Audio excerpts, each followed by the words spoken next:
E aí, tudo bem com vocês? Meu nome é José Carlos Teles, sou desenvolvedor back-end e eu tô aqui para te explicar como que funciona o assincronismo dentro do JavaScript. Bom, esse inscrito eu tava com essa dúvida de como funcionava a parte assíncrona do JavaScript, então eu resolvi trazer, porque pode ser a dúvida de você, a sua dúvida, né? A dúvida de outras pessoas. Então, quem sabe eu possa te ajudar. Então vem comigo. Aqui no FigJam, eu vou desenhar um pouquinho só pra gente conseguir entender como que funciona a parte assíncrona, né? O que é essa requisição assíncrona e como que o JavaScript interpreta isso. Uma requisição síncrona, por exemplo, vamos supor que eu tenho aqui um banco de dados, né? E eu quero buscar algo dentro desse banco. Eu tenho aqui meu site, né? Alguma coisa que está tentando requisitar os dados desse banco de dados ou dessa API. Basicamente, quando eu faço uma requisição síncrona, eu estou esperando que esse dado retorne no mesmo instante. Então é como se eu estivesse pedindo, eu já estou pedindo na hora, né? Eu quero que seja, na hora que a minha requisição chegar, eu quero que esse dado volte para o meu sistema. Só que se esse dado estiver carregando, se a internet estiver com lentidão, você entende que não vai chegar, porque às vezes esse dado ainda está carregando, às vezes o servidor ainda está buscando lá dentro dele mesmo, ou o banco está buscando dentro dele mesmo. E como eu estou fazendo uma requisição assíncrona, quando ela retornar para mim, ela vai retornar com erro. Porque ela não achou esse dado. Diferentemente, eu desenho muito bem, aliás.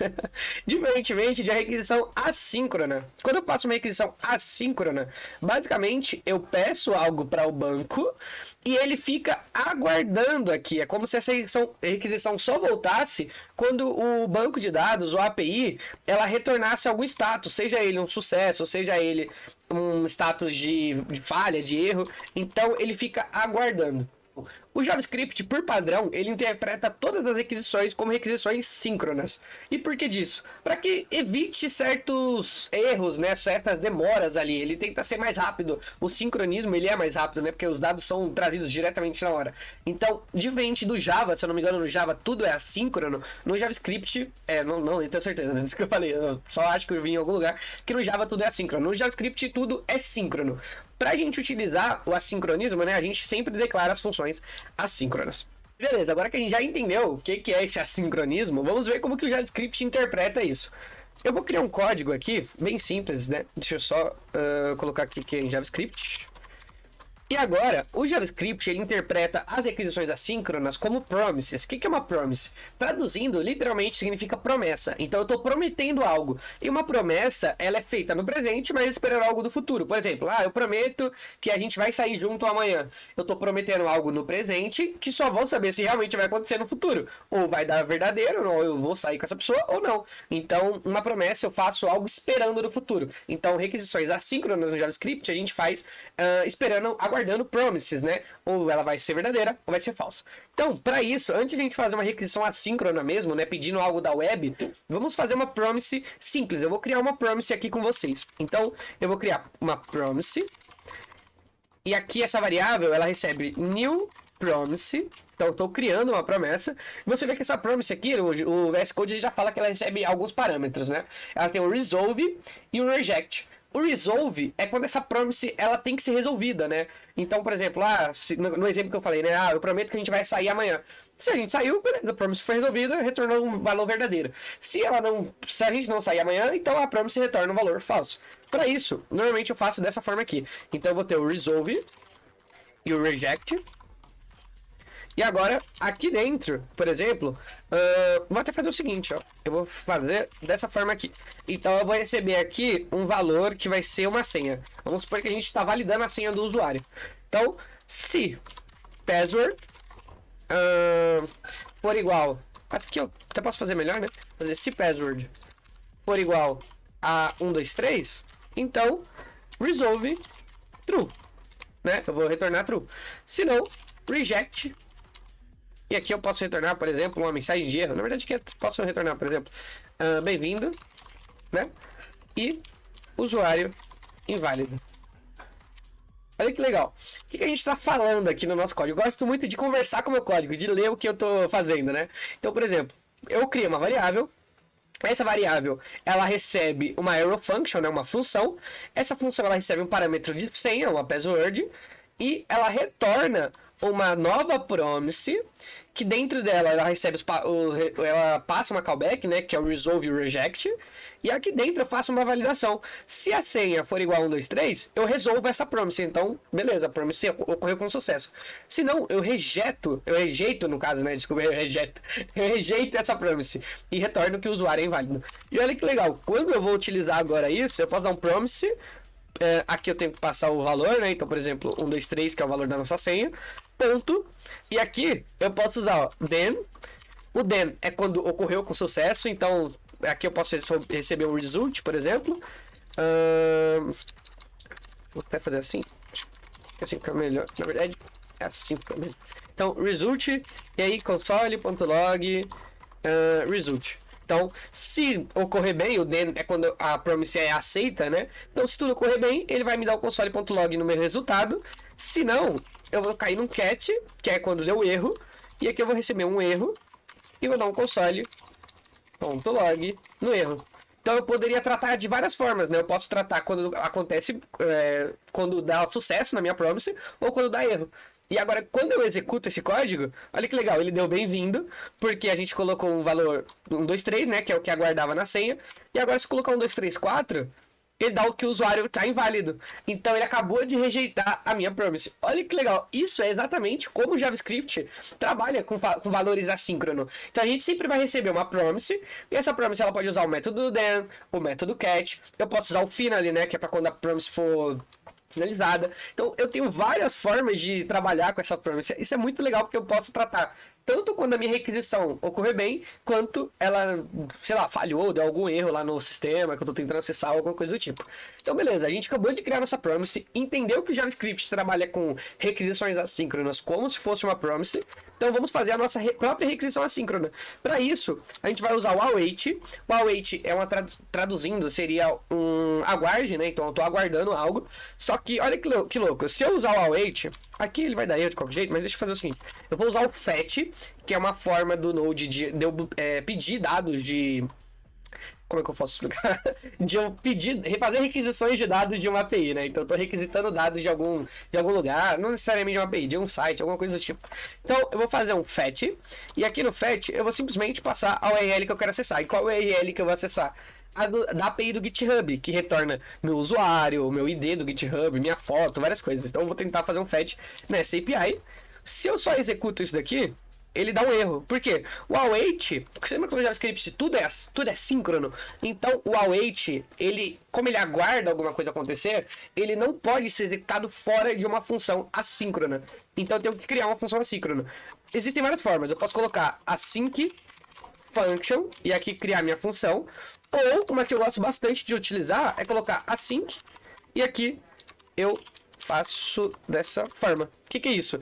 Isso é uma função auto-executável. Na verdade, eu acho que tem que ser assim, async. Beleza. Isso é uma função auto-executável do JavaScript. É uma função que ela se auto-chama, vamos dizer assim, né? Então, se eu colocasse... Deixa eu só comentar isso aqui. Então, se eu colocasse um console.log true aqui, por exemplo, e... Deixa eu só limpar isso aqui para ficar mais fácil. E executar essa função, olha que legal. Eu não preciso chamar essa função, ela está se auto-executando. Então, eu vou fechar isso aqui. E agora eu vou dar um await. E quando eu executo... ele deu erro? Vamos ver por que ele deu erro. Fetch is not defined. Ele não está conseguindo achar o fetch. Beleza. Normalmente, eu acho que é por causa da minha versão do Node. Então eu não vou conseguir acessar nessa versão. Mas beleza. Isso aqui é das novas versões do Node, então ele não vai conseguir acessar, né? Ele só está disponível na versão... Aqui eu tinha até colocado. Node Fetch API. Opa, eu coloquei APU. Tá 17.5.0. É a única versão que está disponível, na verdade, a partir dessa versão. E eu tô na 16 ponto alguma coisa, né? Então deixa eu só verificar aqui. Eu tô na Node... Tô na 16.17, então não vou ter acesso ao fetch. Mas como que a gente pode fazer? Eu posso estar utilizando o Axios, por exemplo. Que é ele faz requisições assíncronas também no JavaScript. Então deixa eu só abrir ele aqui, Axios. Tá, eu vou só ter que criar uma pasta rapidinho. Mas aqui a gente resolve rápido. Então deixa eu vir aqui na área de trabalho mesmo. Vou criar uma pasta temp, que depois eu vou apagar ela. Então é uma pasta temporária. E eu acho que eu já apaguei ela. Área de trabalho. Apaguei sem querer. Temp. Seleciona a pasta. Isso aqui é rapidito. Então a gente vai fazer o seguinte. Dá um Ctrl J. npm init -y, né? Então aqui eu tô criando um package.json para utilizar o npm. npm install. npm é o nosso gerenciador de pacotes. A gente consegue instalar libs e eu vou instalar a biblioteca Axios. Ela permite a gente fazer requisições assíncronas utilizando JavaScript. Então, requisições, no caso, quando eu digo, é para outros locais, né? Locais na web, como APIs e por aí vai. Então, aqui ele dá uma dica de como que a gente pode estar fazendo isso. Então, aqui no package.json, eu vou mudar aqui type para module, para a gente poder utilizar o import. Eu vou criar também o index.js e aqui eu vou fazer o import Axios from Axios. Então eu estou importando o Axios, né, para a gente poder utilizar ele. E aqui eu posso dar um axios.get e aqui eu passo a URL que eu quero acessar, que no caso é a do GitHub. E aí a gente tem aqueles métodos da promise que eu tinha mostrado antes, que é o ponto dentro. Então eu posso dar um result e eu vou mostrar um console.log no result. Beleza. E eu também posso ter um ponto .cat aqui. E uma coisa que eu gosto de fazer é quebrar isso daqui assim, porque aí fica mais fácil da gente visualizar. Então eu posso ter um ponto .cat. Se der um erro, ele vai dar um console. Eu posso dar um console.error, né? No meu error. Beleza? E agora, basta a gente executar isso aqui. Então eu vou dar um node index.js. Vamos esperar ele carregar. E olha que legal. Aqui ele executou a nossa promise. Na verdade, a nossa requisição assíncrona, né? E ele já trouxe os dados lá do nosso GitHub. Óbvio que ele trouxe uma porrada de dados aqui. Só que se eu for vindo aqui pra baixo... Cadê? Ó, aqui tem meus dados. Meu login lá do GitHub. Meu avatar. Se eu clicar aqui, ó. Open. Ele vai mostrar meu avatar. Então ele conseguiu acessar uma página na internet e trouxe os dados pra gente. Olha que louco. Simples linhas de códigos. A gente só precisou instalar o Axios. E em 5 linhas a gente já conseguiu trazer os dados lá da API do GitHub.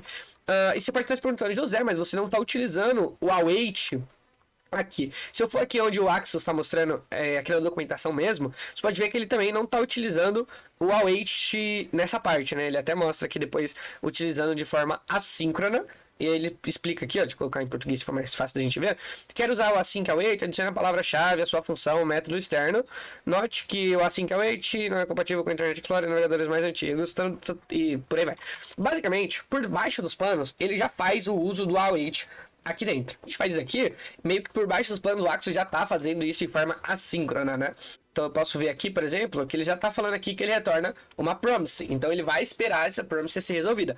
Óbvio que se eu realmente quisesse esperar e transformar isso de algo assíncrono, eu poderia simplesmente colocar o await. Isso daqui garante que a minha requisição vai ser... Isso aqui garante que a minha requisição realmente vai ser aguardada e tudo mais. Então eu poderia fazer aquela nossa função auto-executável, né? Então assim que... E aqui eu colocaria dessa forma. E aqui eu auto-executaria. Pegaria isso daqui, jogaria aqui.